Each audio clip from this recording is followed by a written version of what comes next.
one movie that you couldn't stop watching, that you replay 800 times and it drive your parents completely batty? Does anyone have one of those? The Little Mermaid. Star Wars Phantom Menace. Oh. Jurassic Park. Okay. Well, mine, I had a lot of different phases, actually. So I watched Casper and Wendy a lot, Pocahontas, Cinderella's Daughter. My mom actually had to break that disc because I watched it so often, and she got so sick of it. But one of the most notable ones, my notable favorites that I had ever watched was Harry Potter and the Philosopher's Stone.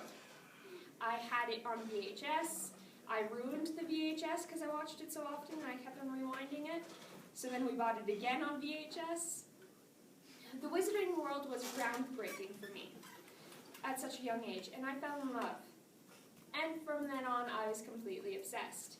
I read all the books, watched all the movies. I dedicated a good portion of my life to the series. So I went to midnight premieres and even dressed up. The Wizarding World added a lot to my childhood, and it added a lot to other people's lives as well. That's why I'm very excited to tell you that the Wizarding World is being expanded with a movie written by J.K. Rowling herself, the Queen herself, that features the Wizarding World, the Fantastic Beasts and Where to Find Them movie. Yeah, be excited. It's a story about the Wizarding World in America. So it's a little different from the British one, but that's okay. It's in the 1920s. Magic is on the brink of exposure, and Grindelwald has disappeared from Europe. Now, Grindelwald is this very evil wizard that's like Dumbledore's foil, the Harry Potter books.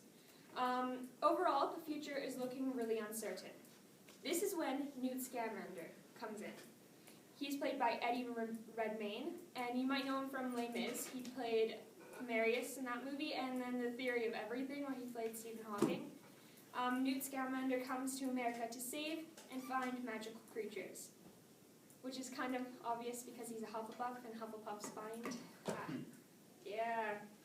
The plot thickens when Muggle Jacob Kowalski, played by Dan Fogler, accidentally unleashes some of the beasts that Newt Scamander already found, which is kind of idiotic, but that's okay.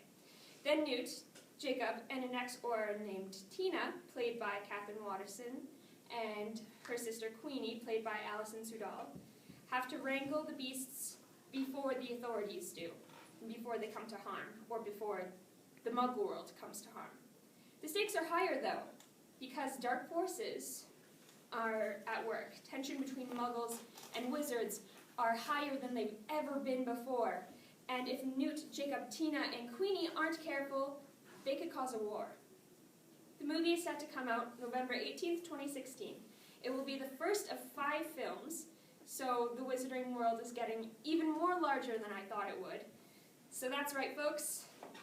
And I, for one, am really glad for it. Thank you for your attention, and I'll see you at the theaters on November 18th.